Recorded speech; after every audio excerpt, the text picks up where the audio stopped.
Hello, I'm Super Comic Guru Alucard, and welcome to Stephen King Reviews number 22, Night Shift.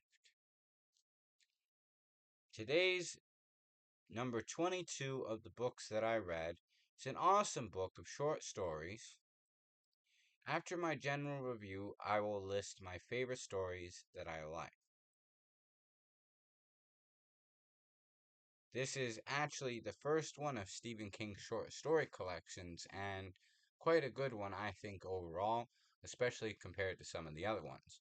Although I wouldn't say it's my favorite, just after Sunset is, this one would probably be a close second, at least of the ones I've read so far. So, here is the synopsis for Night Shift.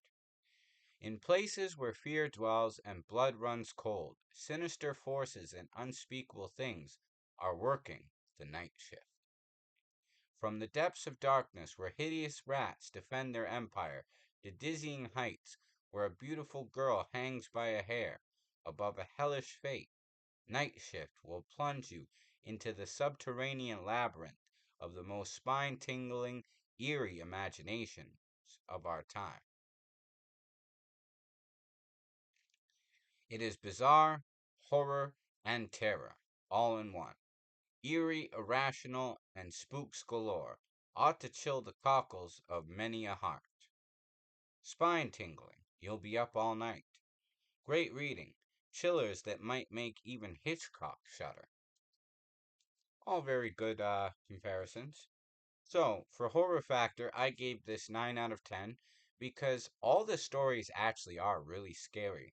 Except for the fourth last and the very last. I found they weren't really too horror themed, but good stories overall.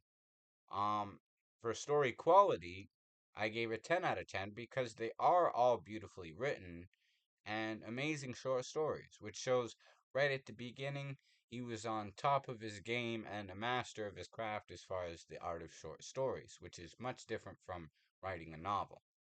I learned that writing my second book myself.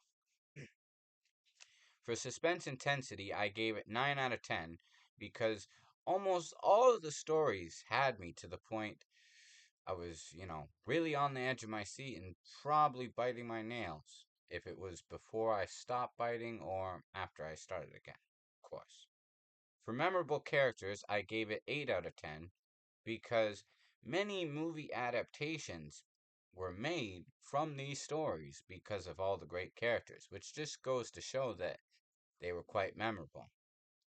So this all totals up to an overall rating of 36 out of 40, with 9 out of 10 for horror factor, 10 out of 10 for story quality, 9 out of 10 for suspense intensity, and 8 out of 10 for memorable characters. So overall, quite an exceptional book. So my final thoughts would be if you really want a book of great short stories, like around Halloween, or just you're in the mood for a good book of short stories, especially because it's not too long, Night Shift I actually find is a very good place to start, especially with Stephen King collections and good short stories. This was his first, so it's kind of the best one to start with. I actually did start with Just After Sunset first, which I loved. Maybe that's why I love it more than Night Shift. But overall, I would still say this was my second favorite of all of them. And there wasn't really a bad story in this that I didn't like. So, for my overall favorite stories, One for the Road, Twitter's Ink, I Know What You Need, The Ledge, Sometimes They Come Back are my five favorites, but I did enjoy every story overall a lot. In fact, even with the last one, it was kind of a toss up between I Sometimes They Come Back, Children of the Corn, The Mangler, which really surprised me for how story that is, especially because I've heard the movie's quite cheesy, which I imagine it would be difficult to make a story like this into a movie and actually make it scary, but the story itself managed to deliver. Maximum Overdrive is based on trucks. I found that the movie really wasn't close to as scary as the short story was. Um, With the other stories like Boogeyman, I Am the Doorway, Night Surf, Graveyard Shift, Jerusalem's Lot is actually a prequel to Salem's Lot, whereas One for the Road is kind of like a short sequel epilogue.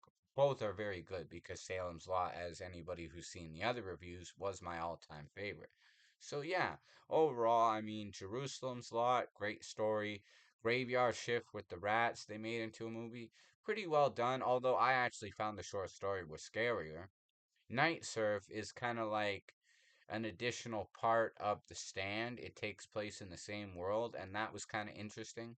He had already begun to come up with the idea of The Stand long before he started writing it, as you can tell with Night Surf. I Am the Doorway, which is where the cover comes from. That was a pretty chilling story in itself. The Mangler, like I said, I was surprised how scary that was because you wouldn't expect a story like that to work, but it does in the story. The Boogeyman, I've heard the movie wasn't really well received, but the short story itself was really good, and actually, that was one that scared the hell out of me when I read it. Gray Matter is disturbing, gross, but very cleverly thought out. Battleground is like a Bachman story of wild proportions that is very epic. I like that one. Trucks, as I mentioned, better than the movie Maximum Overdrive. Sometimes they come back. When they did the movie for this, the movie was pretty good, but the story was so much more darker and scary, which is probably why they changed some things. It was not a pleasant end for really anybody, and sometimes they come back as far as the story. So, especially for a made for TV movie, they have to take that into consideration. Strawberry Spring was a pretty epic mystery, which reminds me a lot of the college that I was reading about in Hearts and Atlantis. The ledge, they actually used that in Cat's Eye, I believe. That I actually have a fear of heights, so that story scared the hell out of me. The Lawnmower Man was a really bizarre, weird story. In fact, I was like, what the fuck did I just read after I finished it? But it was a good one overall. Like, it stuck with me. Like, that was the most bizarre story ever, but still pretty good. Quitters Inc. scared the hell out of me because I smoke, so it was kind of a theme about that, and I was like, oh man, if you had to deal with that, the pressure would really be on to quit smoking. So that one scared me because I could relate to it, right? I Know What You Need actually was, like I said, another one of my favorites because the whole voodoo doll theme. Like everybody has that one person that they really want that they're willing to do anything to get, and like to resort to the black magic and what the guy did in that story was pretty scary. Kind of cool, but also very dark. Apologize for the dog barking. Um, Children of the Corn, which they made into the infamous movie. I've never seen the movie, but the story was really good. I'll put it this way: reading the story, I was actually like, if the movie is anything like the story, yeah, it probably is really scary because the story itself scared the hell out of me. The last rung on the ladder, like I said, that was one of the ones that wasn't really too scary or horror themed, but it was a good story. Good story. The Man Who Loved Flowers was a wild story, like just batshit crazy. One for the Road, probably my favorite in the whole book because it's like a sequel of the event after Salem's Lot had been taken over by vampires.